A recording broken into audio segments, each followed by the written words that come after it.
got mail.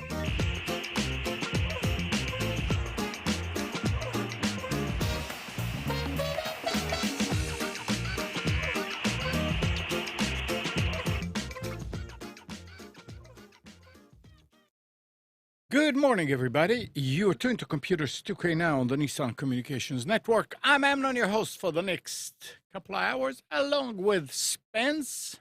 If we're tuned, what is our frequency? If what?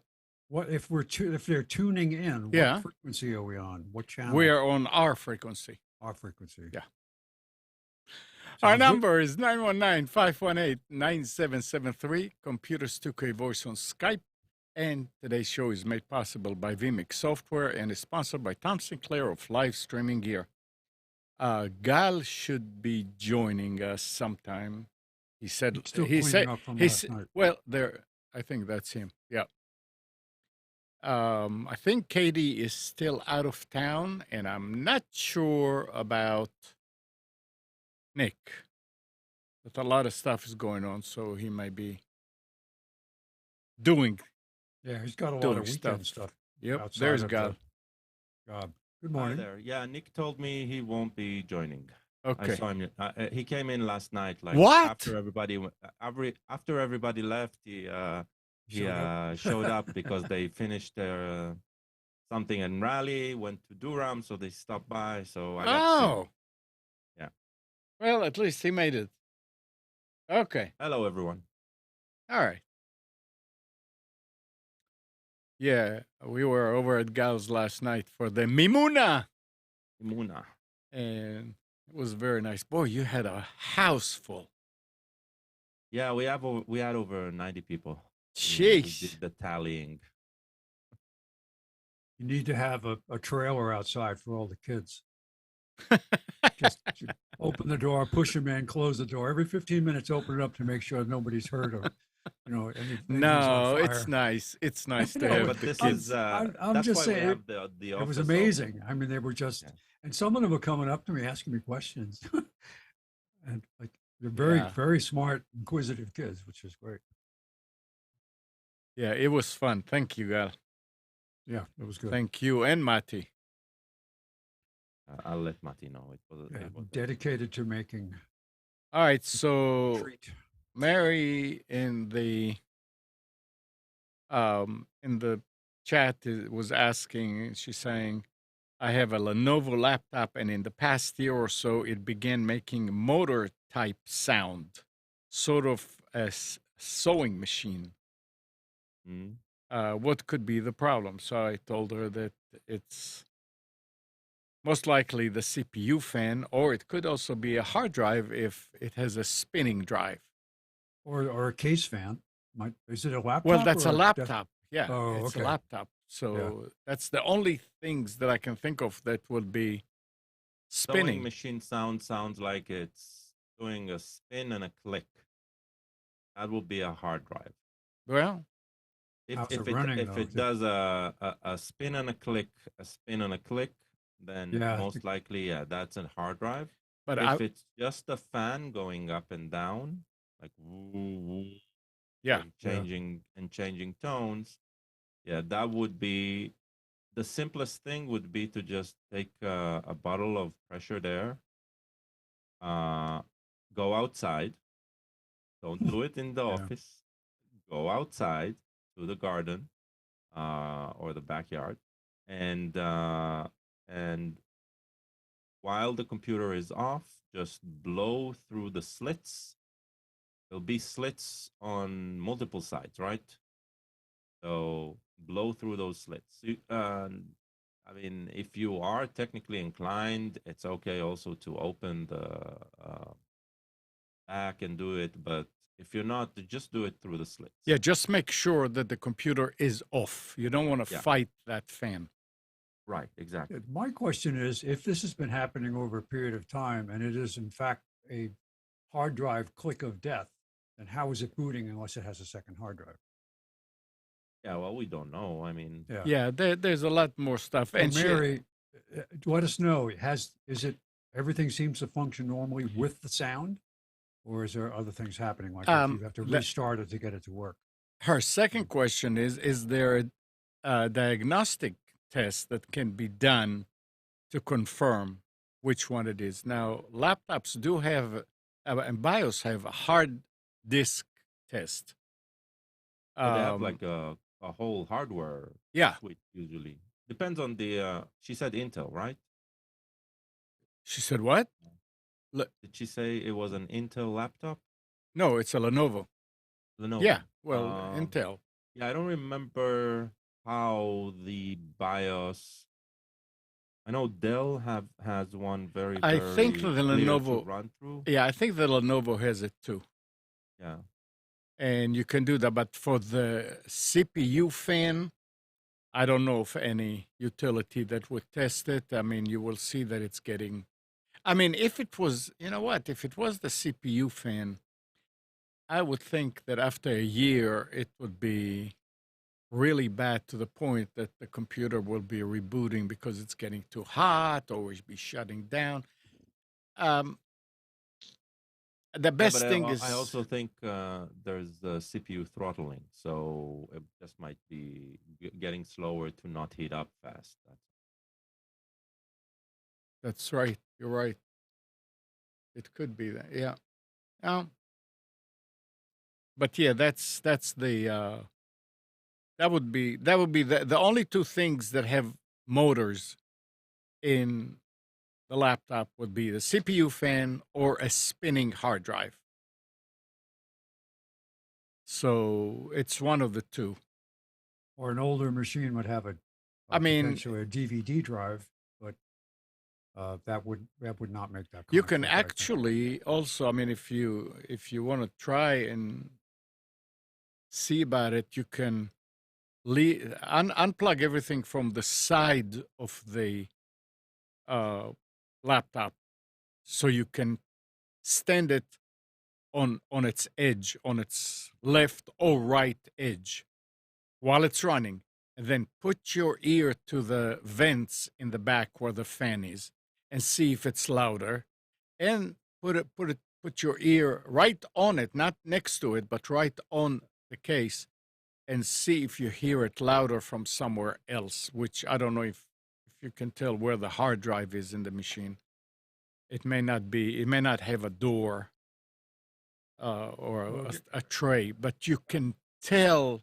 I mean, many times what I do is I have a doctor's stethoscope, and I actually go in the back and put it in different places, and you see where it's the loudest. You can try that, but the best thing for you to do is get it, if you're not technically inclined, is to take it somewhere that somebody will be able to check it. I mean, it depends where you are. I'll be more than glad to just check it for you if you want to come over. Just also let us know are there any other symptoms? Is there having trouble booting the machine where if you try a few times, it eventually starts? Or if you get, while you're using it, if you get any kind of a failure message like that. Yeah. Because to have a clicking hard drive and successfully use the machine sounds improbable, because if it's clicking, it means the hard drive is seeking and not able to spin up properly. Right. So unless you've got a high-end laptop that has two drives. I was just thinking that an SSD and a spinning drive. A spinning drive. There was some that were like that, and still gaming machines might have that. So. Yeah. Yep. It could be that the computer it's a cry for help from inside the computer, just saying, I'm tired, I need help. So what else is happening? And Mike, if you're still here, yeah, looks like I never got that email that you sent, the ask us. Truth is, this thing has not been used. That feature has not been used in a long time. So I need to check and see if it's even working. Mike said that he clicked on ask us in the menu, and that sends an email. I never got it. I went and checked. But it'll be a good time for you to call now. Oh, there is Mike.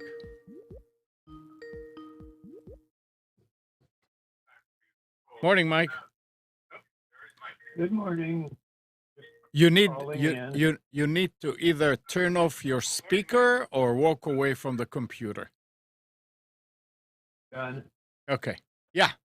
So, Okay. I have an Acer laptop, Windows 10, that went bad on me, and I could no longer boot. And I've recovered some files using an external Ubuntu drive, but I'm wondering, do I want to try and recover or install a system image from long ago, or do I want to get a recovery reinstall package from Microsoft?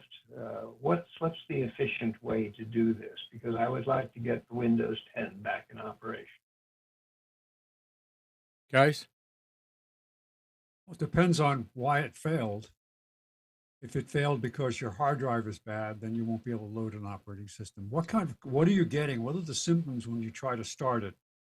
Do you get an error message? Do you get sometimes you'll get with a machine, you'll get a flashing picture of a hard drive that will tell you that the hard drive has failed.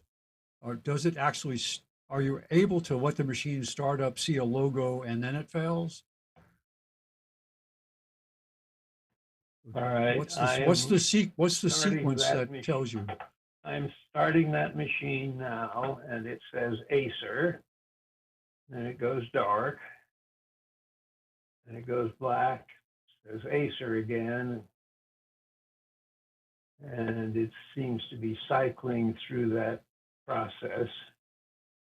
what But process? it never, well, it shows Acer, and then it goes black, and then it shows Acer again, and it goes black, and it doesn't go anywhere else. No blinking cursor? No, No noises? no, Yeah, maybe the hard drive. it keeps it. Yeah. Does it Well, have it's got an SSD. It's got an SSD and it's got an HDD drives, and the operating system was on the SSD. yeah. So when you said you recovered files, did you move the SSD and use the utility to plug it into another machine? Well, no, basically I was able to boot from a USB with Ubuntu on it. Oh, I see. Okay. And then you could see the file system when you did that? As I recollect, I could see the file system on both drives. Well, that's a good sign Certainly the anyway. It D tells you you can drive. access the drive. What is the age of the machine? Or Goes more back to specifically, the age of the two- SSD drive? 2018. 2018. Yeah, the D drive is not a 2018, problem. an The SSD C boot drive drive. is the place where the OS Should be is supposed fine. to reside. Mm, So there's a couple of options that I can see. The OS drive, the boot drive, in C terms of drive. usage, I am guessing most of the data that's important to you is in the other drive, and it's just Most, the but not and it's just not- the not the operating stuff system that's and not- application installations. not the stuff that lives within the application roaming and the base installation, where some of the configurations for the app are. Okay. So By the one way, of the the things, Acer is still blinking on Acer and then going black, and then blinking on Acer and going black. right, So it's right. not going So anywhere. so your question is whether you should try to recover the boot drive so it'll continue to work the way it used to or not, the answer here is a sort of it depends. I would say it's okay to try and try to boot a Windows 10 USB installation and try to have it repair it, because there's a chance that it was just some sort of corruption happening during shutdown or something like that, and so maybe it'll go back back to life. That depends on how much time you want to invest in testing it, and because there's a good chance that the drive, at least the parts that it was booting from, just died, right? SSDs do die. They have a limited time. Each block of memory that gets written to has a limited amount of times it can be written to. So the electronics will fail you at a certain point. You said 2018. That doesn't sound too old of a drive, but it might be. It might be the case. So by booting, well, will you go back and walk through the thing that you said? You said use a Windows installation on a USB drive. Right. So you go to Microsoft site for Windows 10, and it might be a bit hard to find Windows 10 right now. I'm not sure. I haven't tried in a while. And you download the Windows 10 Media Creator. I think that's the name. Media creation tool. Yeah. Media creation tool, and you run it on another Windows machine, and it will guide you through the process of, it'll format a USB drive for you and install the installation media on it. It will be it will be a bootable Windows 10 drive. Got it. So you'll go through the same process you did to boot your Ubuntu, where you'll have to pause the startup sequence to say to boot from USB, and it will come up. Let's see if Windows 10 can still be downloaded. Let's see. Yeah, it should still be available because it's still supported, so it has to be repairable and installable. Yeah, they started. Yeah, it's still there. So looks like it's still an option. So you must have two hard drives if there's a start drive and a data drive. Yes. Did you intentionally, when you set up apps, tell it to save the data onto the other drive besides the boot drive, or was that just you went with the default? Mostly. Okay. Mike, do you have another? Well, let me ask you this: how big is that SSD? 500. I mean, Like at this point, 512. yeah. What I would do if it was mine, I would just buy another 500 or terabyte SSD, stick it in there, and format it, and see that everything is working and that it's booting, and then work on the current one that doesn't boot through USB interface. Yeah, delegate that to just being a storage drive. Yeah. And then you can use the new system to go and run diagnostics against the drive. You can use the Windows tool that will go in and try to fix bad sectors, or there are some third-party things you can find that will go and do a deep scan of the drive.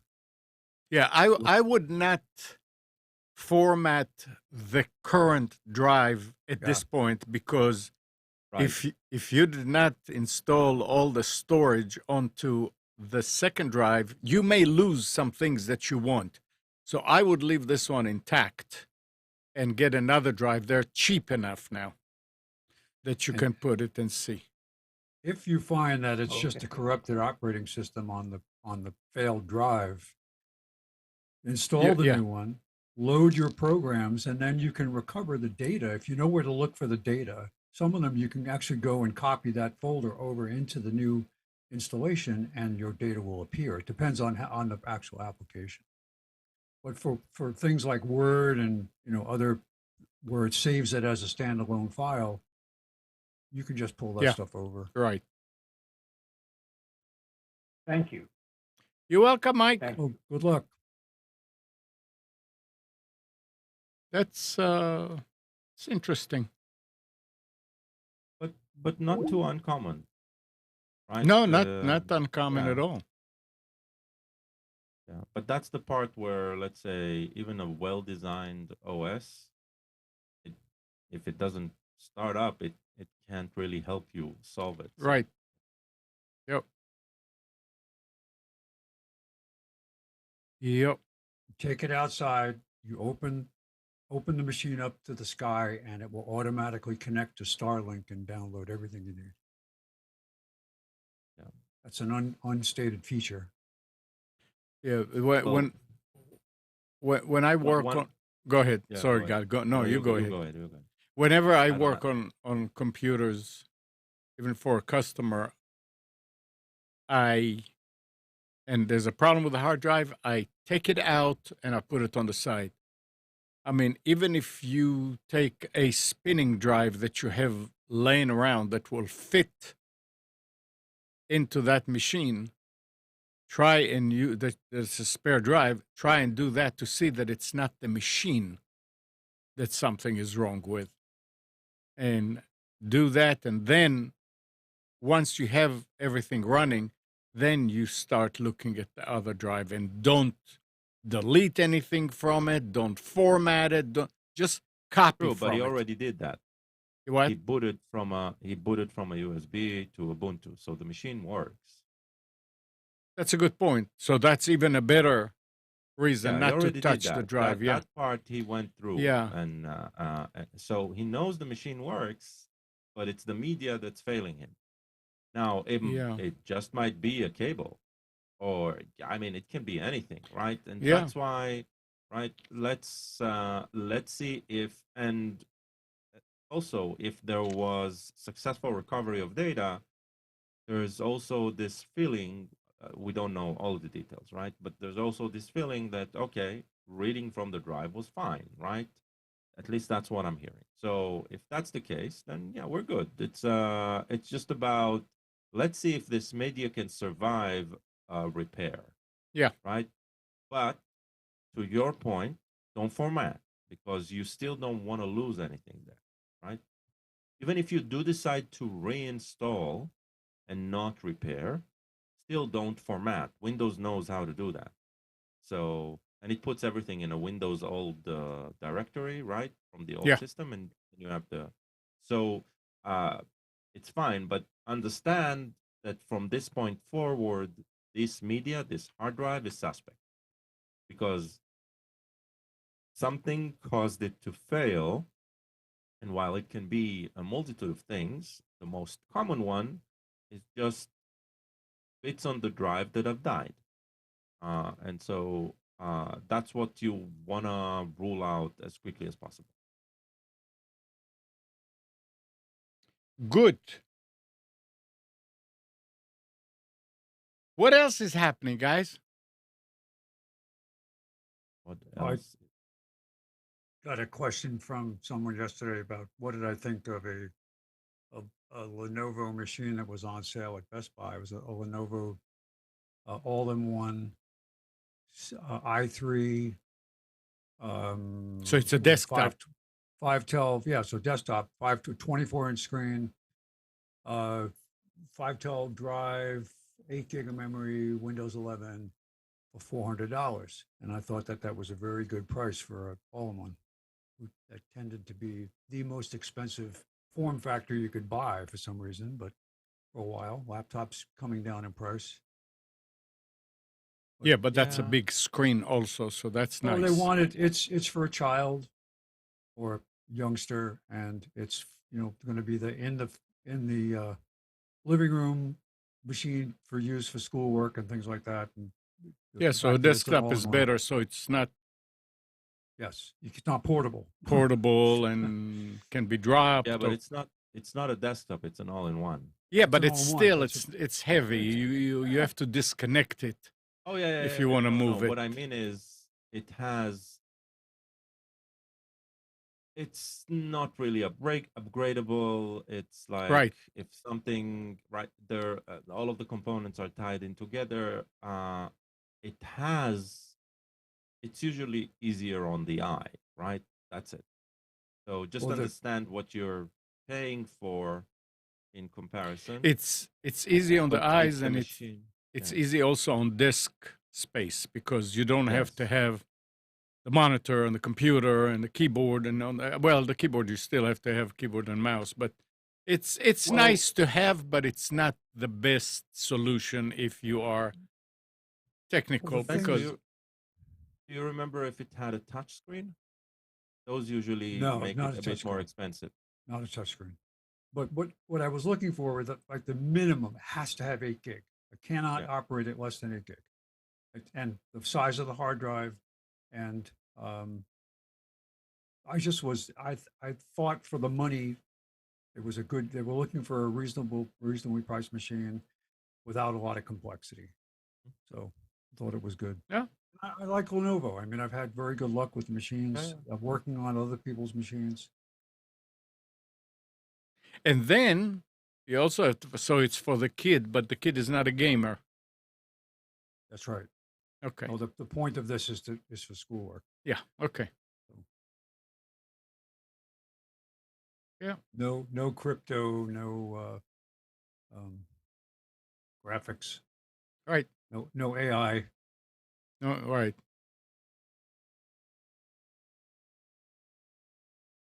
Okay.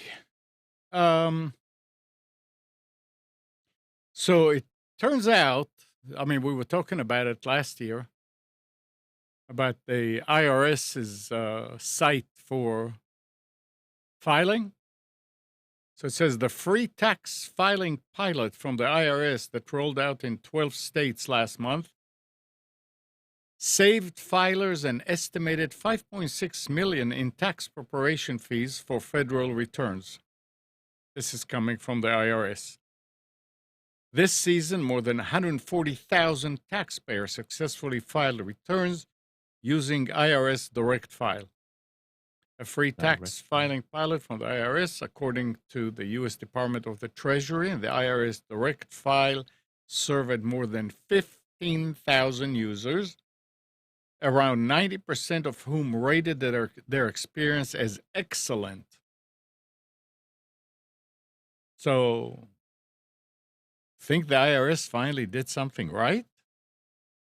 No. Well, do remember that the IRS is very, very well funded. Yeah. Oh, yeah. Other people's money. Yeah.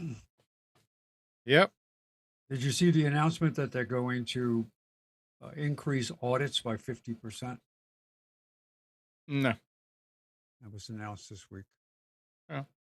Last Well, I'm week, guessing they have help from AI. Yeah. last week we were talking about batteries, remember? Battery life and big batteries for storage of energy and all that. This week comes a Natron Energy, a pioneer in sodium-ion battery technology, has officially commenced mass production of its lithium-free sodium batteries in its Holland, Michigan facility, offering an alternative energy storage solution with benefits such as faster cycling, longer lifespan, and safer usage compared to lithium-ion batteries. New Atlas reports it. Not only is sodium somewhere between 500 and 1,000 times more abundant than lithium on the planet that we call Earth, Sourcing it doesn't necessitate the same type of earth scarring extraction. Even moving beyond the sodium versus lithium surname comparison, Natron says its sodium-ion batteries are made entirely from abundantly available commodity materials that also include aluminum, iron, and manganese. Furthermore, the materials for Natron sodium-ion chemistry can be procured through a reliable U.S.-based domestic supply chain free from geopolitical disruption. The same cannot be said for common lithium-ion materials like cobalt and nickel. So sodium-ion. Interesting. Yeah. And if your battery runs low, you go to the kitchen, you get your You salt get some shaker, salt. you just put a little on top, and you're ready to go. So the main thing is that they're saying that it's faster cycling, longer lifespan, and that it's safer. Yeah, because I mean, we still don't know. I mean, it hasn't been used a lot. I mean, they're just making it available to the consumers. We'll find out what heat and explosions and fires. I don't know that it doesn't happen, but time will tell. Yeah, but they're basing the safety assumptions on the materials that are in it and Not the the- way they react to other materials. Right. So yeah, I mean, it sounds. The problem when something sounds too good to be true, we don't know the entire story. But That's I the agree that the design is very exciting, right? Yeah, it's Sure. it's a development. It's a step forward, and who knows? You know, like we said, there were some that there's just water based that I was reading about, and who knows? It's things will evolve fast. The one thing I'm reading about, I went to looking at a technology page about this process, is that the one way of harvesting the salt is through salt water, as a byproduct of the desalinization process. So as you Well, create more fresh water, you there's your supply of salt that doesn't have to be mined. So instead of like salt farms, have you ever seen a salt farm on the coast? What they do is they take a lowland area near the coast and they flood it with salt water and they dam it off and they let it dry. And that's where you get sea salt, right, for seasoning. And they don't have to do that. Wait, Spence. No. You're now saying, right, that just by switching to this battery, right, we're actually solving a problem that cannot I was happen. wrong. No, that shouldn't happen ever. I know. There's somebody at my door now knocking to say, what's wrong with you? But, Gal, we were talking about the For All Mankind series from Apple Plus. Did you see the story about the Chinese now are looking to land on a recoverable vehicle on the not they shouldn't call it the dark side of the moon. yeah, because it that's is not the true. backside. The backside of the moon to look for on one of the poles. They said because they're looking for water and for helium-3. Interesting. Very interesting. That was a big part of the show was the finding and development of water and helium-3 on the moon, which solved energy issues on Earth. Yeah, maybe they'll find that dollar coin that somebody lost up there too. Yeah.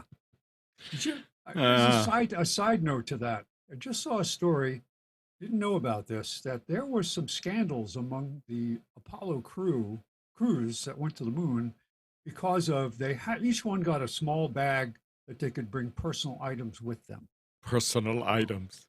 Personal, I mean, as like commemorative things to say that I brought this coin to the moon, and it was a specific weight I in thought a you bag. meant to bring back. You mean to take with them? They would bring something with them and then bring it back. Yeah. Well, apparently there were some, I wouldn't call it major abuse of this. The real reason why they put limitations on this were two things: weight, and that there would be no Flammable. misuse of the value. They didn't want anything to be sold for value. Now that like Neil Armstrong's personal collection of memorabilia by his family was sold after he passed away. So that's within the. So what the was the realm of- abuse? The point was that there were people that brought stuff to the moon, and one specific crew did this, and they misled people and about the origins of this, and then parts of it showed up to be auctioned, and they traced Oh. it back and found out it was.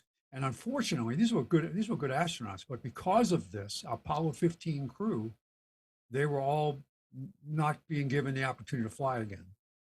And one of them retired, and two of them went into other jobs in NASA. But I mean, they weren't punished per se, and it was not illegal. It was Well, just one of the internal. human nature. Well, true. It's human But, nature. Come on. I don't think that's a news item. No, it's not. It's not a news item, except that it was unknown. I didn't Yeah. know this about. I knew about, like, there was a similar thing that happened with Alan Shepard, who Let's to the let's moon. not slide and digress farther. okay. I But mean, It's an interesting just to talk about Yeah. moon relics. yeah. I mean, things like that happened and will happen. Come on, Oh, you no. know. Yeah, I still admire all it's these fine. people. It's not that if you make Yeah. a judgment call and you wind up, I wrote off something I wasn't supposed to write off for a meal, and that's about the level of the ethics there. So I'll tell you what. It's Spence is just worried because there's this old keyboard he got from you, and he knows he wants to sell it, and it's yeah. Well, I've been and he's holding just on to that testing the moon. water. He wants to see if it's okay. That's all. I have that moon rock I got years ago that I want to auction off. Anyway, did you hear that Sony Pictures Entertainment and Apollo Global Management have made a bid to acquire Paramount for $26 billion Wow, and take it private? interesting. 26 billion. Taking it private is a very interesting thing, Yeah. because that stops you from having to deal with all the shareholder objections. It's what will it do for the video world? I mean, who knows? I mean, We'll wait and see. They wouldn't I've be doing always it found. if they didn't What's that? see value in doing it. Yeah, sure. Oh, I've always found it very interesting, the public companies versus private ones, because a private company, you usually judge it only by its performance, right? By what it's giving its customers. And the duality of these public companies, right? I work for one, and the fact that the stock does not reflect what we're doing, not directly, right? It's just the expectations of the performance versus the plans of what to do. There's always this dissonance. Maybe it'll be interesting to see such a large company going private and to see if it succeeds, or they're doing it just to break it apart and sell it for its parts, right? Because that also can happen. So interesting. Especially when their product is such a very measurable outcome, right? Because they're in media, and if they're not successful, they've got to produce something that's going to be recognizable to the public, or they're not going to be able to pull in the revenue they need. So Right, but think about it. If they buy Paramount, right, one thing they can do is they can start selling rights for content. yeah, that's a right, lot of content. to produce video games. It can be dismantled, right, for its parts. mhm. So Hmm. they do have they do have a streaming service, right? Paramount. So that means they're probably buying the streaming service as well. Sony did have a streaming service of their own for media, which was never successful. So I don't know. It's weird. Yeah. Yeah. It would be a shame if it was bought to scavenge. And not 26 billion just to scavenge. Well, the numbers keep going up, but think about the value of the They- dollar Uh, is different from what it was just 5 years ago. So, all right. interesting. Gal, you familiar with Ecobee, right? Spence? Yeah, I use it. Yeah, I'm not using it. So Spence.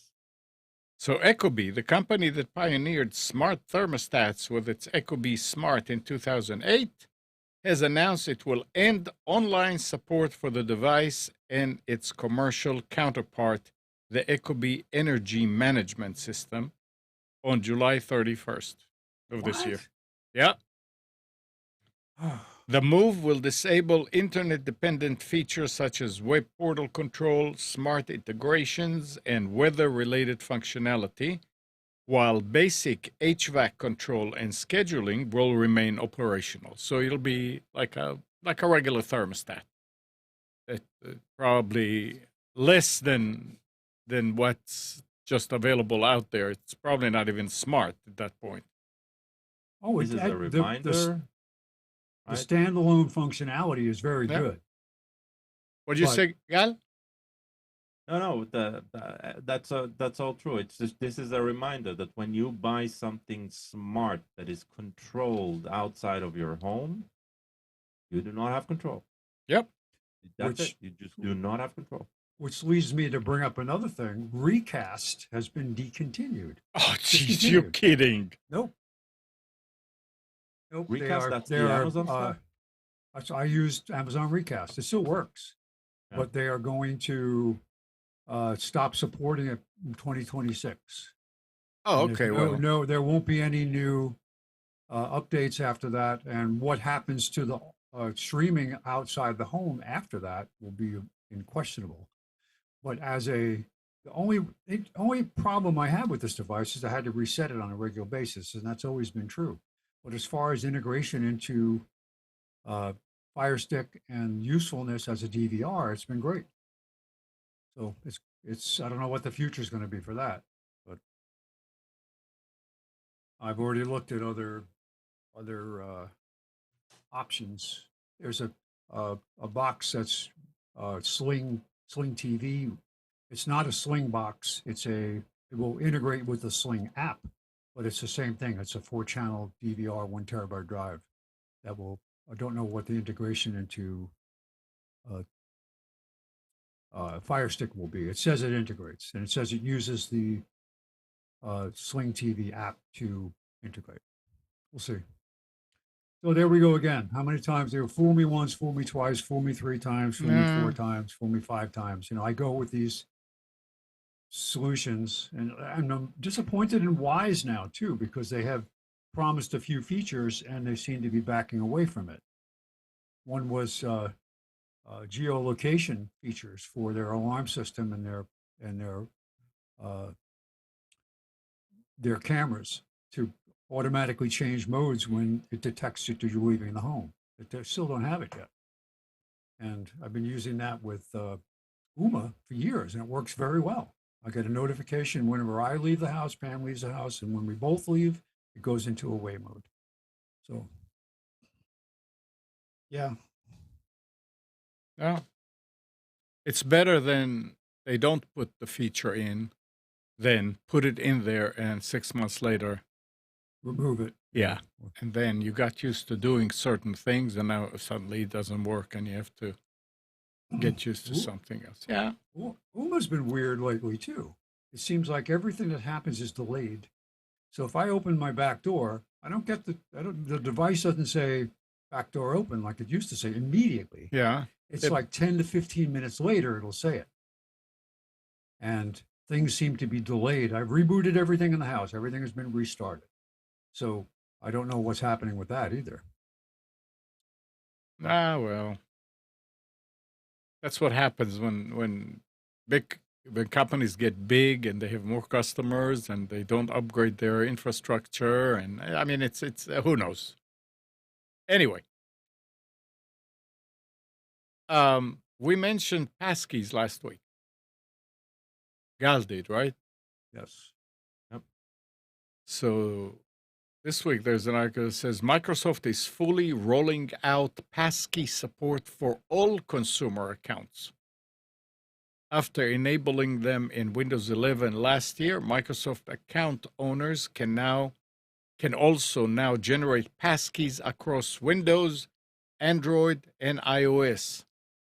This makes it effortless to sign in to a Microsoft account without having to type a password in every time. Yep. Yeah. So, By the way, if you use passkeys, can be tied to password managers as well. You know, like Bitwarden, Vaultwarden, we talked about. And so, yeah, if you have an option to do that, I would say use it. It's a lot easier. yep. I'm going to migrate to I bought an iPhone 14 through AT&T. They had a very good deal. And I'll look into using passkeys after I migrate over. Does it have Windows 11? The iPhone? Yes. Windows 11. Windows 11 dash A for Apple. Where is it? There was an Now, interesting. with an iPhone, understand, right? When you're saving the passkey on the iPhone, you're relinquishing control to Apple. Yes. Yes, they do keep your password encrypted on their end, and they're not supposed to have any access to it. But still, it's hosted on their end, right? They're the attack vector. So if you have an option of not using Apple, or yes, it'll make the experience a bit more clunkier. I'm sure the Apple workflow is, smooth like butter and great and all that, but understand that you're trusting them completely with your secret, right? That's true with all of the passwords you've been saving with them as well. Mm-hmm. So it's just a reminder. It's not, look, I'm not a fear monger, but what I am is a realist, and I do understand, right?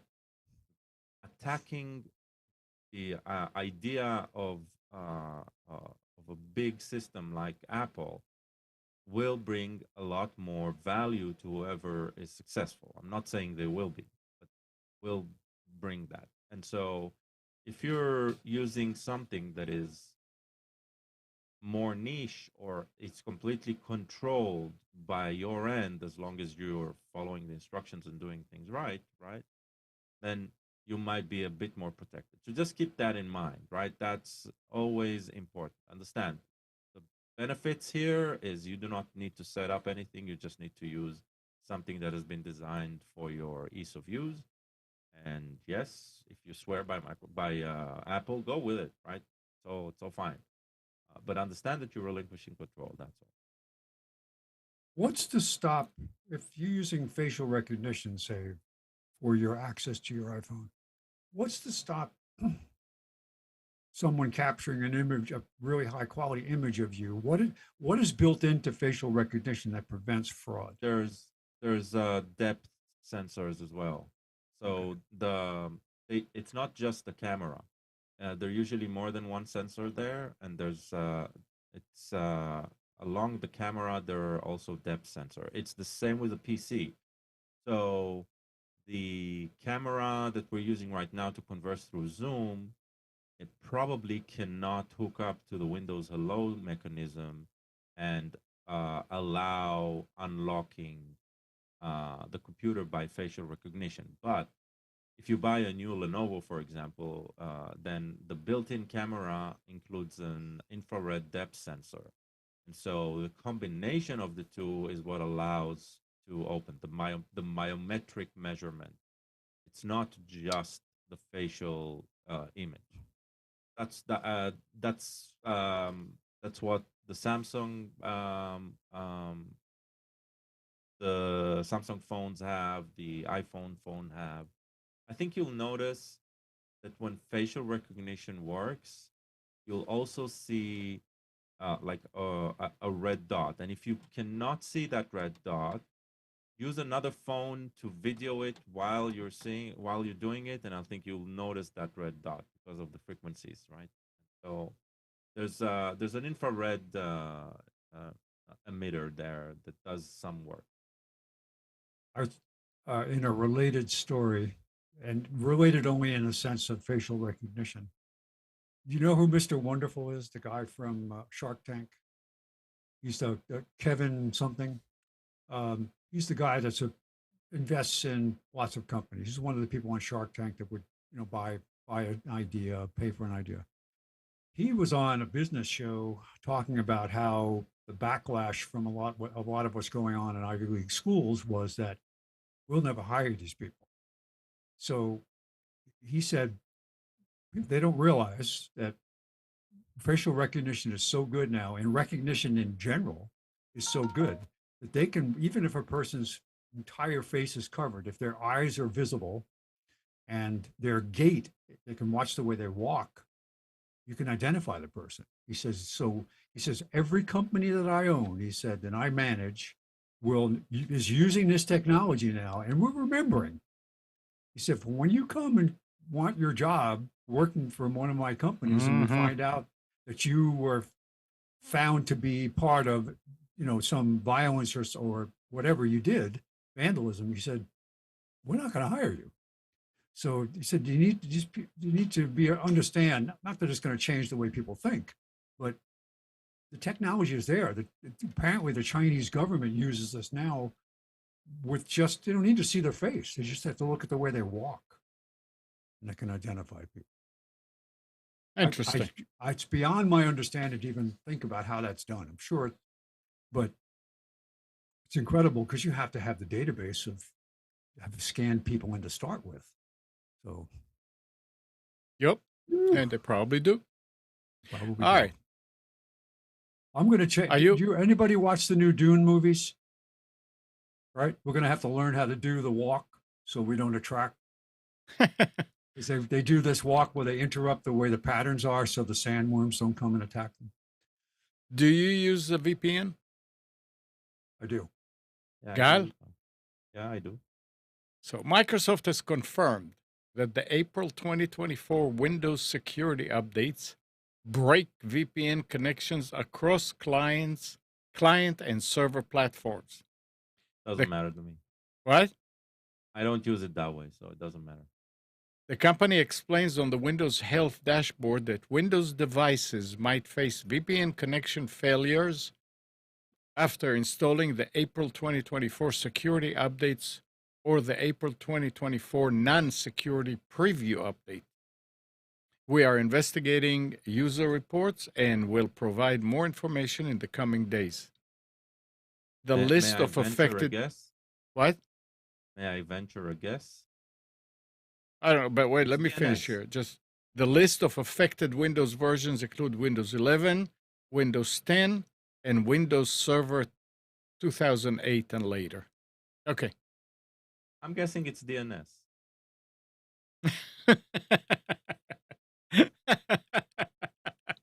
I'm not kidding, though. Yeah. I am guessing it's DNS. Good point.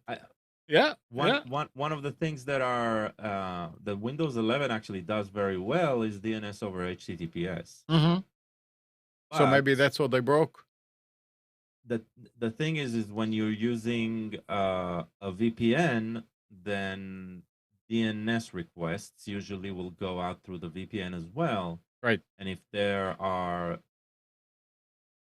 if something is being controlled on the end, on the client end of, let's say, a certificate that might not be properly reproduced on the other end because it has been modified through a VPN. So, I mean, this is very simplified, but I'm guessing it has to do with DNS over HTTPS. So it'll be interesting to see if that happens. Oh, just a quick note. We're talking about Ecobee. They're only discontinuing their two oldest products. Support. They're Or talking to the, about that Oh one. yeah. It's all about wanting customers to upgrade. That I felt that was clear, but you're right. Yeah. it's the Ecobee smart thermostat and the Ecobee energy management system. And I think I have not received this. Said I should get an email. I haven't seen anything. No. So they're saying contact support, but mine are relatively new, only in the last 3 years or so. And I put these in when they were brand new. Let's see, when did they start? So you're not. So how long? How old do you have? Mine are about 4 years old. So if So I might anybody not be affected by it. installed a new one in the last 4 years, check into it, but don't worry about it Yeah. because you're probably okay. The person I installed it for, it was a customer of mine who was blind. Yeah. And he was a venture capital guy. He was a company that funded VC money. So he knew about this early. So I put these in for him Okay. 10 years ago or more. And back when they were first coming out. And why I liked it so much, and when I had an opportunity to put them in myself. But it said if you want to upgrade, they'll give you 30% off buying newer thermostats. So it's Which not a is total pretty crater. nice. I mean, I'm glad to see they're not going away. They're just realizing, like most companies, that they get to a point where supporting old equipment is no longer viable. So, oh, good. All right. So that makes me feel a little better. good. Got it. Were you going to say something about it? No, I said it's all about renewal. I mean, it's like Apple dropping their old iPhones and stuff like that, right? Yeah. But I understood that. But I think when something is just supported by a community, then it's up to the community. And so if the community dishes it and there's nobody using it, you get it, right? But when there's no more profit to be done on it, that doesn't mean the community dies. So I would rather they would just relinquish control over it to a community, right? Let the community Figure out how to do that correctly and let the community run their systems. But this isn't business, right? Right. They wouldn't be able to sell the next one Correct. at 30% discount. And so I get it. It's like, I hate it. I get it. That's why I don't buy it. I just checked. Mine are not affected. All right. I went back and looked at the two models that are being removed, and mine is not one of them. So. Good. All right. So I like that feature, by the way. Sometimes when I'm away, I want to check the temperature and humidity in the house. And if I need to run a dehumidifier cycle, I can do it remotely. Pam has been not feeling well and sleeping downstairs on my easy chair because it keeps her from reclining all the way.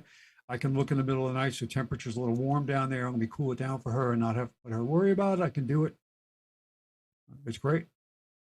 This is a good point. Let's move on, right? No. Let's actually drill on this. So you like the features, right? And you let's say if this was an old device that is affected, right? Then it would it would be detrimental. It means now that you need to go to the store or shop for a new one and replace it, right? Whether it's Ecobee or not. Now, what's the alternative, right? So the alternative is something like what I'm doing. I bought a rather cheap Zigbee controlled thermostat. Okay, replaced the old thermostat that was installed with the AC unit, HVAC unit, and this Zigbee control. First of all, it's not exposed to the network, to the world, right? It's only exposed to the internal network inside the home, and it needs a Zigbee controller, right, in order for me to communicate to it. So that the thermostat itself cost me around $40, and the controller itself cost me another $40. It's a controller that does both Zigbee and Z-Wave. Okay, so through this controller, I control both. And the other expense for me is Home Assistant. It started as a VM, so theoretically, no additional cost incurred until you decide to grow into it. Now, the reason I'm mentioning it because Ecobee chose to be for the unit to be Wi-Fi controlled, right? Their choice makes sense for them. The reason it makes sense for them is because once you configure it and it's hooked up to your Wi-Fi system, it just talks directly with their servers. Instead, what I have a local server that I can upgrade and change and control by my needs, not by something being defunct, right? I decide on how that happens. That software specifically is developed by a very very active, very supporting community that you can either buy products from them, but you can also, just participate in reporting, doing discussion, which makes it very, very inviting for anybody in any level, right? And so nobody can shut down anything to me. The only thing I am relying outside of my home is the DNS registrar for the domain name, right? That I bought, and the internet service provider, which is exactly the same thing that you're relying on with Ecobee and other solutions. Nobody can come and tell me your device will stop working or functionality of your device is going to stop working. That is the only difference, right? That's the pro. The con, I had to set it up, right? It's either me or somebody that will do it for me, but it needed to be set up for me, right? Specifically. But from that point forward, I'm not relying on anybody else. Okay, that's the main difference. That's the soapbox that I keep putting on and standing on. For me, it was Nest when that was the first one that I bought, the first thermostat, and the thermostat is great, but it wasn't perfect. And the moment I wanted to do something more with it, I couldn't because I had zero control over it, right? And it made total sense that I would be able to do the stuff that I wanted to do. It's just tough luck. And that's where, if you're looking into replacing or if you're looking into buying anything at this point, right, I would highly recommend to take the different route, right, and try doing it yourself. Will it be more complex? Yes, yeah, for sure. Will you be a lot more involved in the installation process and setup process and creating the logic and all of that? For sure. Yeah, it's going to be harder. But the benefits are these, right? And if you care about them, then definitely take a look at it. There was an article last week that I read that was talking about self-hosting of any kind of services. Mhm. And they say, why isn't it taking off like it should? And they said there were two reasons. One was lack of external IP, static IP, that most people are on dynamic IPs. That No no. problem. I'm on a dynamic IP, no problem. Think outside the box.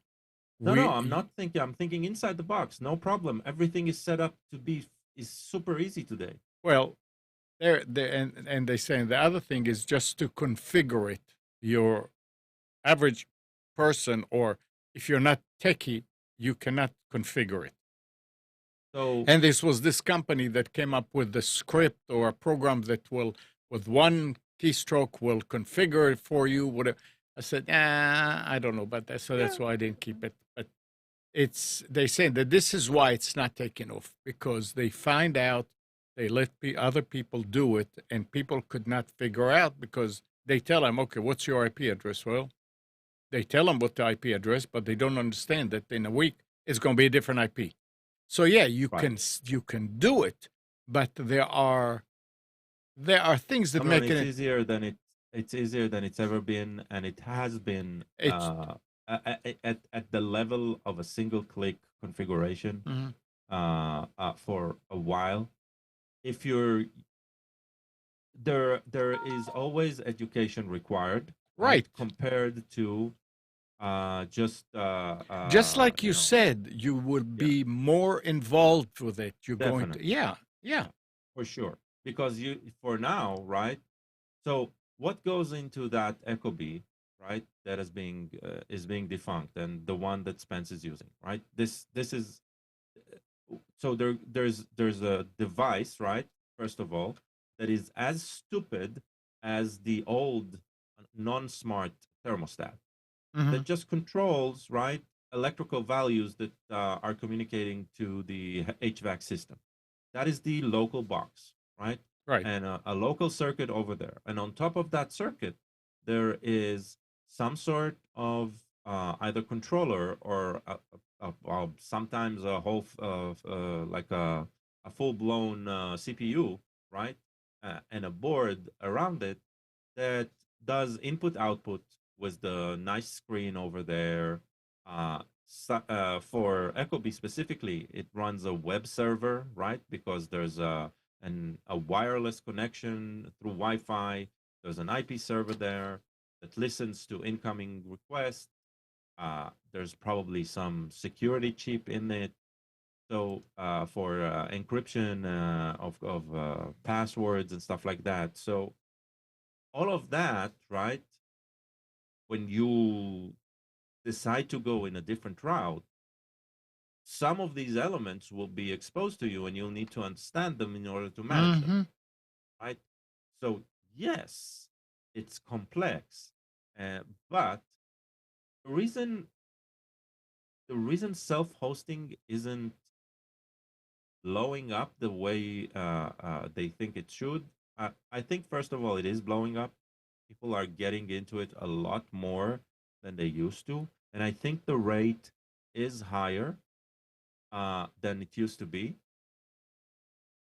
But I also think, right, the complexity are only going and increasing. They're not going and simplifying. There's nothing that is getting more and more simple about it. The only way for it to be simpler and simpler is relinquishing control, right? That's the Apple way, right? Of I will give you zero control over your environment. I will decide as a designer, right, what you get, but I'll make sure you're happy, right? That's sort of the design concept, the choices made by a company like Apple, right? So that's the simpler way, relinquishing control, But they, right? yeah, they can close the door on you. Exactly. So and I don't know what the script is that you were mentioning, but I'm guessing, I, right, yeah. that they do not understand that their route is probably a similar route at the end. Because if at the end this do it all script, right, gets abandoned, then we're in tough luck. Now, Right. if it's a community, right, then there is a layer in the community that is always steadfast at making sure that this keeps on working and that are willing to answer other people problem that have nothing to do with my current usage, right? I mean, if I'm part of the community and I'm going to help. I had an experience like this a couple of days ago. I use a piece of software. I figured out a solution. I wrote in their forum, right? And I've written that article in that forum. I don't know, a year or two ago. I can check later. Uh, at least 5 people have already either approached me with questions while they were trying to implement this, and two others have said, "This is great. I'm so glad I found it." Right? Because and seeing that, and those are the people who came forth, right? Most of the people don't even interact. They read it. If it works, they do something. They don't even say thanks, because that means logging in, having an account, being active in a community. So I know it already helped people. uh, and all I did is figure out something on my own and shared it with the world. So that is what means, like, letting the community do it. Because when I asked for help from the project maintainer, the guy who wrote the code for whatever, he told me I'm doing it wrong, right? He didn't really help. He didn't give me a solution. He said, I'm solving it in this part of the code, so I'm not interested in solving your particular problem. And I figured out how others in situations like me, which has nothing to do with that, right? How they can solve it without changing the software, but changing some of the configuration. Great. Let's have more of that, right? There are the people who care, and there are the people who will do. And then there's the people who will just follow. And most of the people, even the self-hoster today, are just followers until they get hooked in and they start understanding. And suddenly they understand what it means to connect to a DNS. They understand what an IP is. They understand how this communication can break and why when it breaks, the whys are the important things, right? In any learning experiencing, understanding why, not necessarily what to do, but why something happens. That is where you get to know more, but that is where you're also getting more involved. Yeah. So, Yeah. The name of that company, by the way, is IPv6ers. IPv6 RS. so they're probably trying to solve IPv6 adoption. And yes, that is an important thing. It'll be interesting. If they're an open source project, I will definitely follow them. I don't know. Because They I don't. struggle with IPv6. The article doesn't mention it. All they say is we needed to make things easier, so we created a cloud seeder, a one-click installation that instantly launches a full encapsulated server appliance that is extremely reachable. So I don't know. Yeah. So yeah, they're not open source. I've opened their website. Yeah, it's in the They blog. they're good luck for them. I hope they'll create something good that we'll later Yeah. we'll see in community. Maybe. That's all. Yeah. All right. We were talking about Windows 11. Windows 11 market share dropped in April 2024, falling below 26% after reaching an all-time high of 28.16% in February. I don't understand what people took their Windows 11 and threw it out. I don't know. According to StatCounter, Windows 11 lost 0.97 points, while Windows 10 gained 0.96 points, crossing the 70% mark for the first time since September 2023. It could be that the pool of machines grew, and that's why the percentages went down. Maybe. Some argue that Windows 11 still offers little to no benefits for upgrading, especially in light of Microsoft killing some of the system's unique features, such as Windows subsystem for Android. Add to that the ever-increasing number of ads, some of which are quite shameless, and you get an operating system that has a hard time winning hearts and minds and retaining its customers. Again, this is this is somebody's opinion. Yeah. I mean, the stats, I guess they exist there, but why is a different story. But it's needless to say, it's kind of disturbing. I need to see the numbers. Something doesn't add up. Yeah. I believe it's got to do with the pool of machines that are part of the statistics grew, so it looked like their percentage went down because something else displaced it. I don't think it's where people threw away Windows 11. That'd be really hard to do. Gal, LastPass has some news. LastPass, the password manager company, has officially separated from its parent company, GoTo, following a series of high-profile hacks in recent years. The company will now operate under a shareholder holding company called LMI Parent. LastPass, owned by private equity firms Francisco Partners and Elliott Management, has faced criticism for its handling of the breaches, which resulted in the theft of customer data and encryption keys. The company has since enforced a 12-character minimum for master passwords to improve security. So they are separating because I guess GoTo doesn't want to have bad baggage. I mean, I've never really understood why. I think GoTo bought them I don't know. early on. I've never understood why. So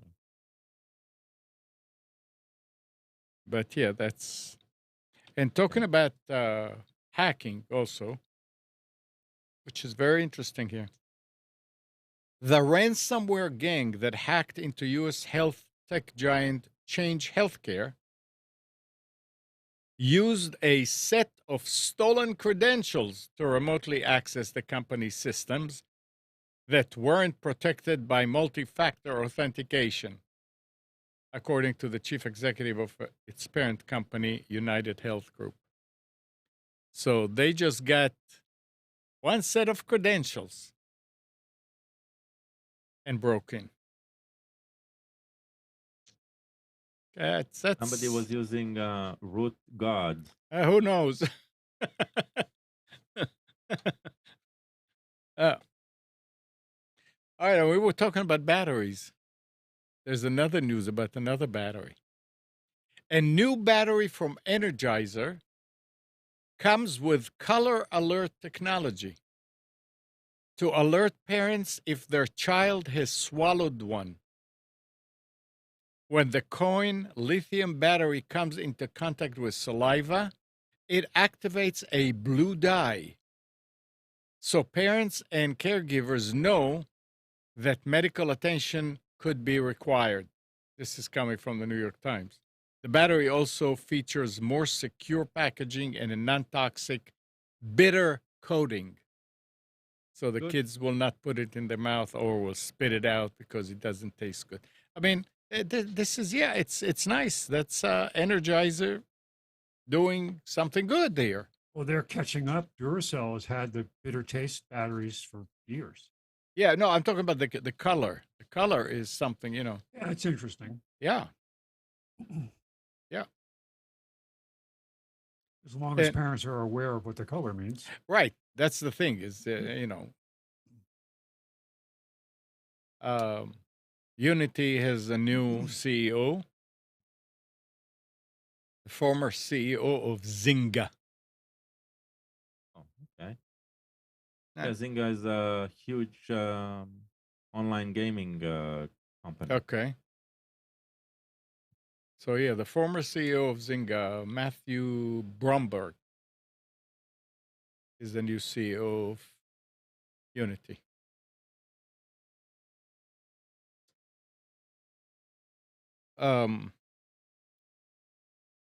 I was never aware of this thing. Dropbox says its digital signature product, Dropbox Sign. Did you ever hear about that? Oh, but it sounds like a DocuSign solution. Was breached by hackers who accessed user information, including emails, usernames, and phone numbers. Ouch. Yep. So Dropbox is, and nobody's safe. immune from things like this. Yeah. Look, not even, especially not self-hosters, right? Don't get me wrong when I'm preaching about self-hosting. It means you Right. need to be in control of it. Yep. And that means when something happens, you will be breached. Right. Right? So understand that. Yeah, Yep. definitely.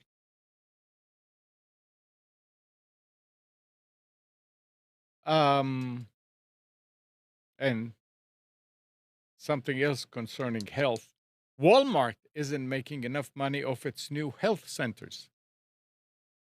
So it decided to close up shop. So they don't have it anymore. The retail giant announced today that it'll shutter all 51 health centers it opened. I mean, all these things were like, yeah, that's because the uh, internet provided a lot of options for things like this. You know, you could get online and get information. You didn't have to have 5 doctors there to consult and find out what and what. It's not doing it. We determined there is not a sustainable business model for us to continue. So it's good that they do that. I mean, same thing with Amazon. First of all, there shouldn't be any profit in Well, bringing yeah, health, yeah. right? It should be something that is. That's why it's usually governments that take care of this, because it's not supposed to be profitable, because then the incentive is wrong, Hmm. right? That's the problem. But Uh, this is the system that we're in, and yeah, yeah. we're not going to change it. All right, batteries. But I think, by the way, I think United Healthcare will argue with them that there is problem. Well, what? United Healthcare will argue with them Oh, that oh, you're well, doing it wrong. yeah. Did they you can see You're argue. not the killing enough people just because you don't want to pay them. It's like, Yeah. Did you see the story about AARP now is being accused of profiteering off of their relationship with United Healthcare because they get royalties for signing people up. Well, I mean, they got to make money. Well, if you look at what the purpose of AARP I is, understand. they shouldn't be a shill for one specific company. Yeah. And I belong to them just because of the benefits that I get traveling and for getting good prices and things, and not because of the advocacies that they have. And that's not to say that they don't do good things. I mean, their publications are very useful. Although, if you're an informed person, some of this stuff is stuff you already know. Right. And But that's the thing. it's And great for people that aren't informed because they can read and find out about benefits or whatever. Yep. But I, they're I'll bet you that if you go and you compare the prices that they give you, so to speak, break, you can get them from the company directly. Oh, I'm not saying it's not a good deal for Yeah. us, but what I'm saying is for some reason, people are now criticizing them. I don't know where it's going to go. I don't know if it's actually valid, but there I was a dropped them years ago. big story this week about it. I hadn't been a member in a long time until there was something that came along that made me join again. Yeah. Don't remember what it was, but I yeah, get but better you see, benefits, travel benefits out of AAA than I do out of what you out of described, right? So you're saying people are blaming AARP of profiteering, right? And what I hear is United Healthcare came to them with an offer, right, that nobody else could match, and they just didn't say no, right? again, I just saw the story. I didn't dig deep into what the the basis of the complaint was. I think they provide great value, but they do. I mean, they do have a political leaning. I mean, it's just the way they are as advocates. But and I just ignore that. So I look for the good they do everybody and not worry about what their lobbyists do or whatever. So. Spence, how's the TV? Oh, good. I was just thinking about that last night because I've been using it more and more. Where if I'm up late, I'll use that TV. And yeah, it's interesting because they did a new update, but it does not affect your streaming experience at all. It's just basically They do run some ads. Every time you turn the TV on, there will be something that pops up on the screen that will We're take you talking to about like that a free telly, TV, telly.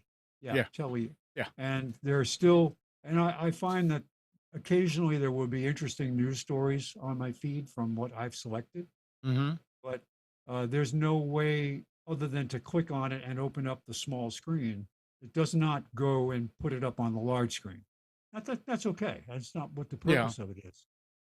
Um, the So only at way this you can point, the only way you can actually dig into an ad is if you go and scan the barcodes that they put up here, the QR codes. okay, at this point, if you took a piece of material and covered the small one, Well, the only thing you couldn't do yeah, is when you turn it on, if you need to switch to the HDMI input, you have to use the lower screen to okay. find it. So, yeah, the remote is still a little confusing until you get used to it because the It back doesn't matter why, feed, because people, you know, yeah, no, that's between you and the TV. I mean, the but quality of the TV, the quality of the sound bar, the backlight are all exceptional. So, I mean, they're great. nice. There's no, I will put up with a little bit of confusion with the other screen. I was actually, and the contact I had with him was excellent because I was one of the ones that brought up the sneak current that when it's off.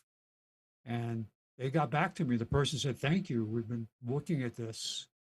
Because I told them, I said, I actually told them, here's what it uses when I've got both screens on. Here's how much it uses with one screen. And here's how much it uses when the TV is supposedly off. And I said 65 watts just when it's off is too much. Yeah, whoa. So they fixed it. It's down to 12 watts. So Nice. whatever was happening in the background, they turned it off. So now that's a lot better than it was from 65 watts. So Of what? How much is a standard TV? Same? I don't know, but Yeah. It'll be I thought interesting that to compare. 65. I mean, 65 is what I would expect on an older TV. The newer When ones it's shouldn't- off, when it's off. phew, That was a lot. Yeah, I'm saying it's a lot yeah. of power.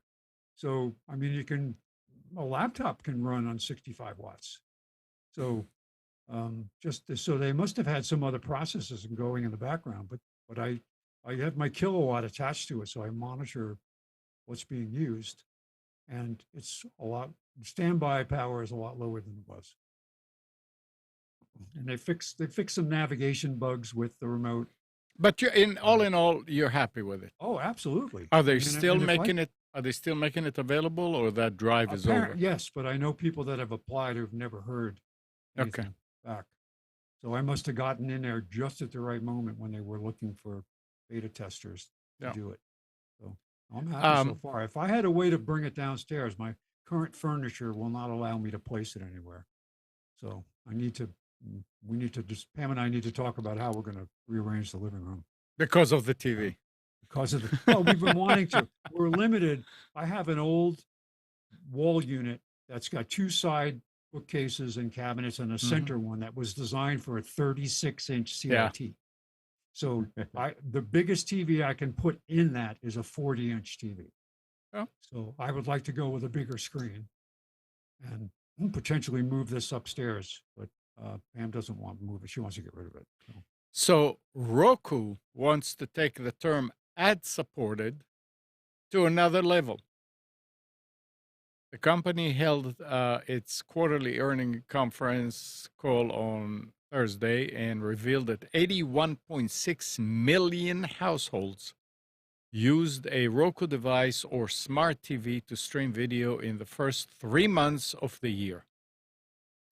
As part of the report, company CEO laid out ideas for how the company would increase revenues in 2024.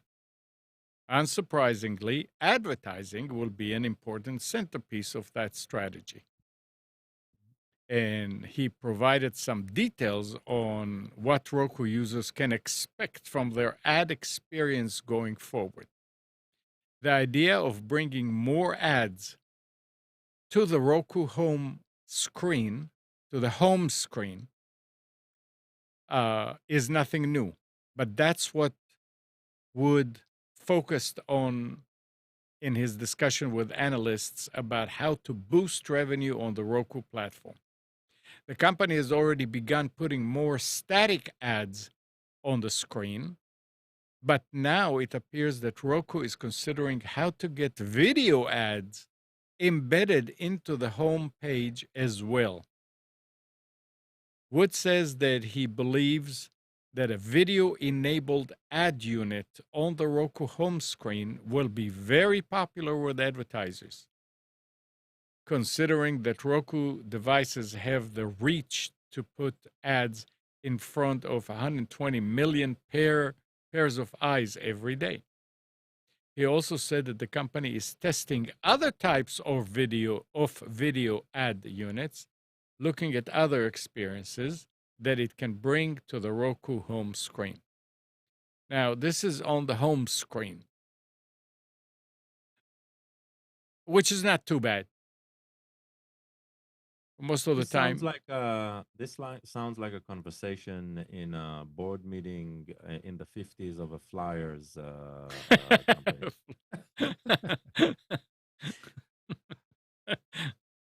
well, I mean, they're trying to make money. Yeah. You can't blame them. But as long as they're not going to interfere with the actual streaming and That'll happen. well, That'll happen. They might not be the first ones, or it'll happen only when others will already others will make it do it. obnoxious.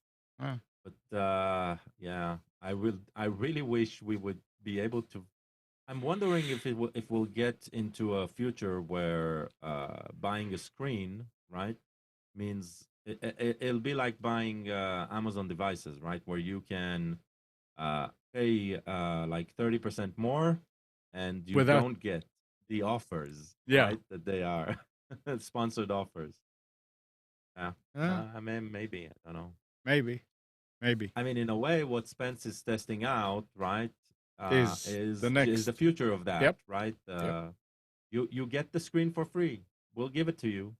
Just allow us to bombard you with ads. Yep. This is a And- good time to go and watch Black Mirror, the series, the TV Oh, series. yeah. They have an episode. I don't remember which one, but they have an episodes where realities of people live literally in front of screens everywhere. The walls are all screens, and like a living unit is a small bedroom of a small confined bedroom where there are screens all around you, and if they show up an ad that you don't want to see, for example, right, and you decide to shut your eyes or block your vision, then you are penalized by a point system, right? Yeah. You can buy quiet time, but it'll cost you, right? So yeah, it feels like literally a direct line to that reality. One thing I did with the telly was put a Post-it note over the camera because there's no tally lamp to tell me that it's on. And it does have a shutter, a mechanical shutter that opens and closes, and I haven't heard it move yet. And I did test Zoom with it. Works good. But not practical where it is because Yeah, the TV is on a high cabinet and it's does not focus. Like all you see is the top of my looking at the picture like this because I'm sitting. A sticker on a camera is always a good thing to do on your computer, Yes. even on your phone. On Yep. the phone, it's a little bit. It's going to be intrusive, but you remember that others can turn your camera on and off. By the way, on a computer, at least on a Windows machine, Yeah. right, one of the easiest thing to do is to actually just activate the camera on an app that you control. Activate it. Yeah, because once you can only use a camera in one app. Like That's right, once yeah. the camera is used, you cannot use it in another application, right? Unless that application has a virtual camera that shares it itself. But it's like the moment the camera is used, let's say by Zoom, then I can't open a Google Meet and use the camera. That camera turns blank. It doesn't work. Mm-hmm. So just know that that's an option. If you still want to see what's on the camera, the room around, right? And I'm zoomed in right now, so I can theoretically you can see a lot more of my room, right? See? So when we have toddlers running around here, what I do is I put it in that mode, and I put a small windows over here. See, like I have a mirror that sees what's Oh. happening behind me. Instead, somebody's pulling on the curtain or something. So if you use that camera, it can be used for another purpose. Just keep that in mind. All right.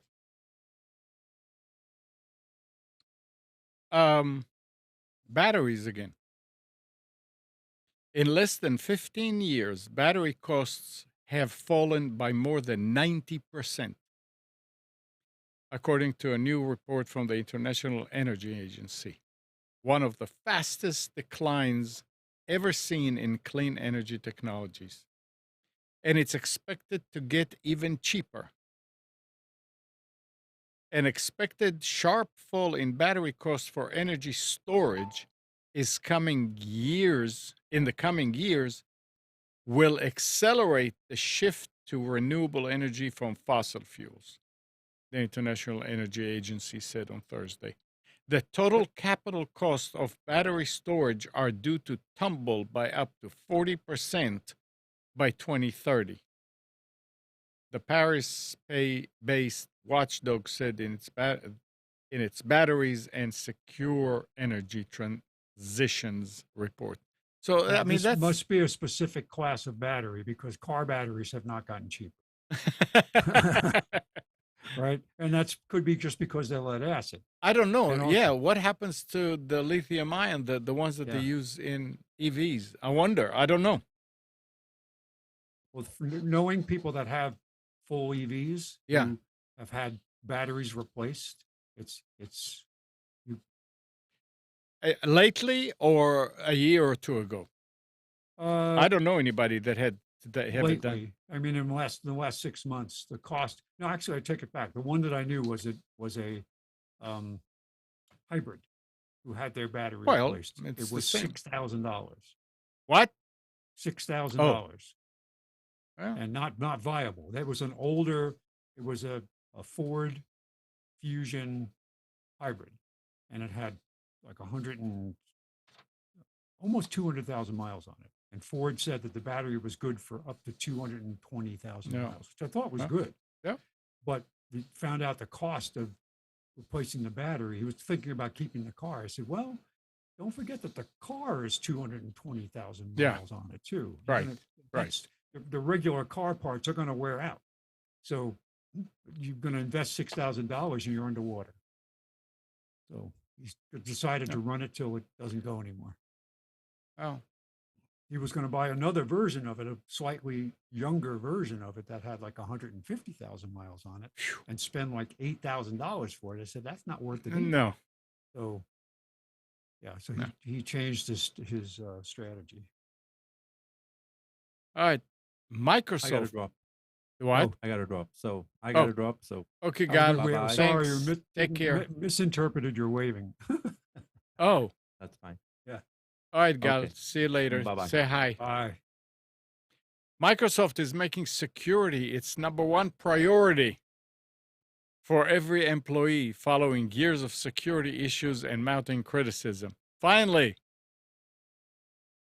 Does after it just mean they're going to turn off all the computers? I and don't know. everything will be secure? After a scathing report from the U.S. Cyber Safety Review Board recently concluded that Microsoft's security culture was inadequate and require an overhaul. It's doing just that by outlining a set of security principles and goals that are tied to compensation packages for Microsoft's senior leadership team. Last November, does that mean they're going to let all the ones go and bring? I don't know. Last November, Microsoft announced a Secure Future initiative in response to mounting pressure on the company to respond to attacks that allow Chinese hackers to breach U.S. government email accounts.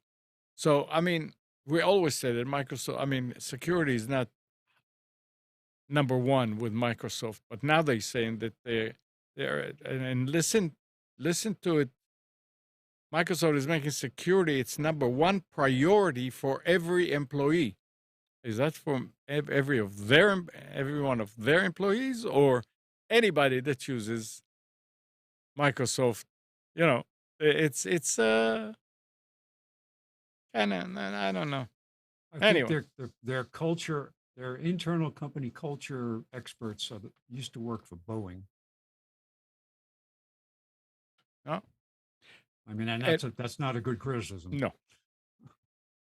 Last story that I have here is a Miami-based CEO will serve over 6 years in prison for selling counterfeit Cisco equipment to numerous buyers on Amazon and eBay, with some of the shoddy hardware ended up in sensitive U.S. government systems.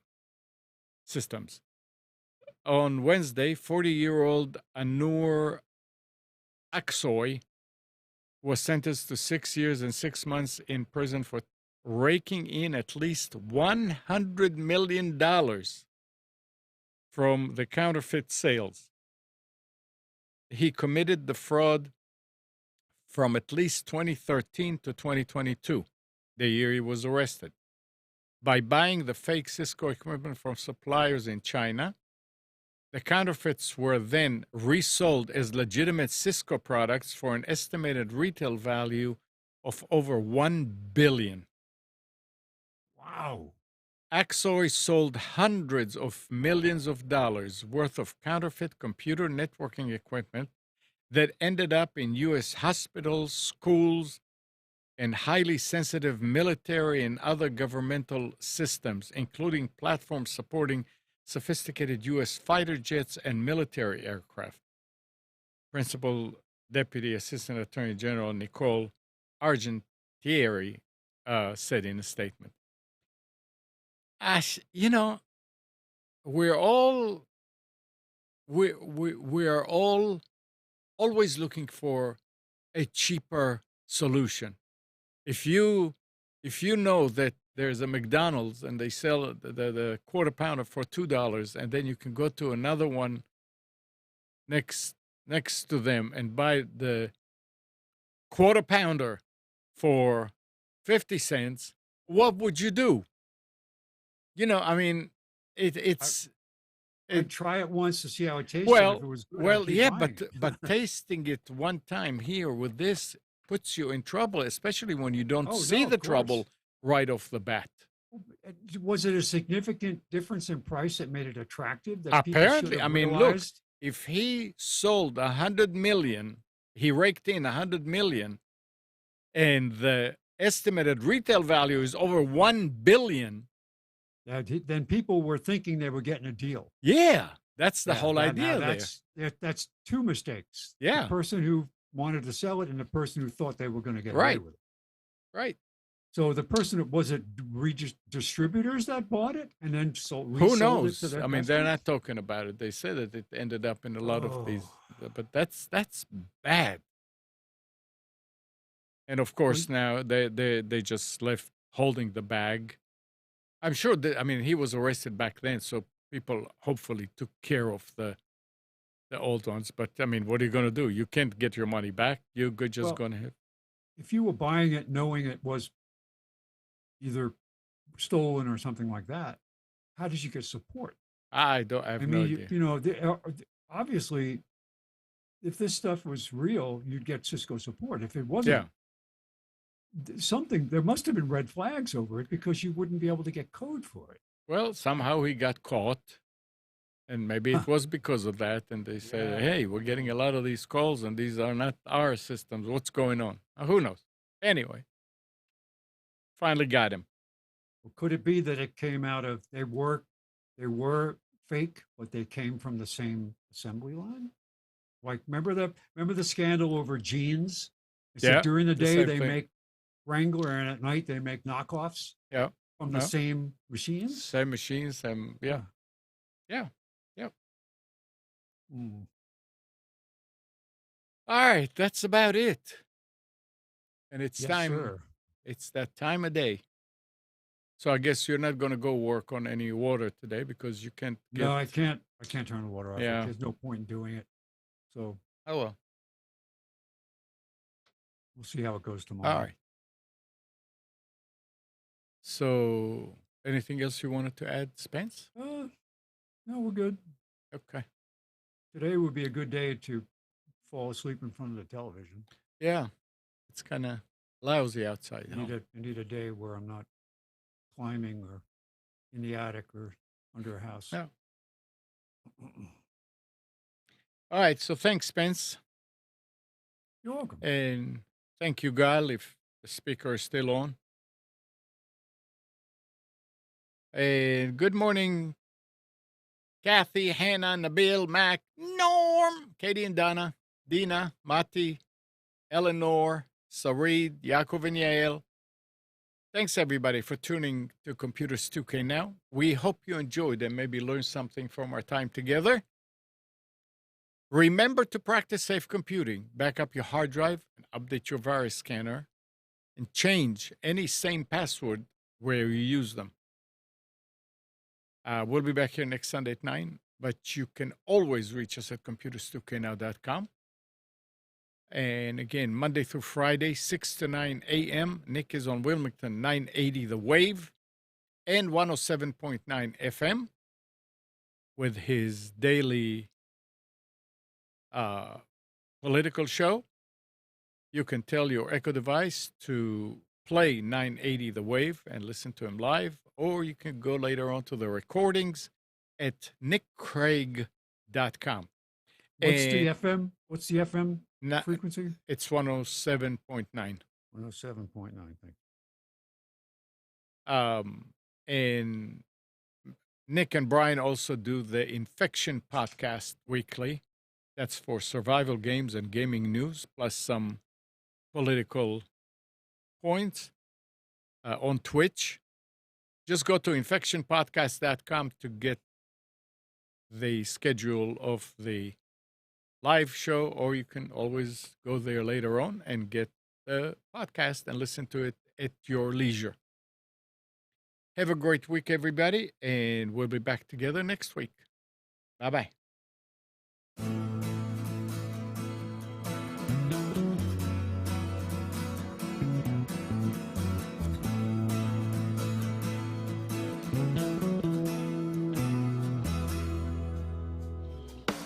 You are tuned to the Nissan Communications Network. If you tuned in too late, you can always watch each program in its entirety or download an MP3 audio file of it in the archives section at nissancommunications.com. Don't forget to subscribe to our YouTube channel, follow us on Twitter, and like us on Facebook. Sponsored by StreamingGear.com and DeltaForce.net.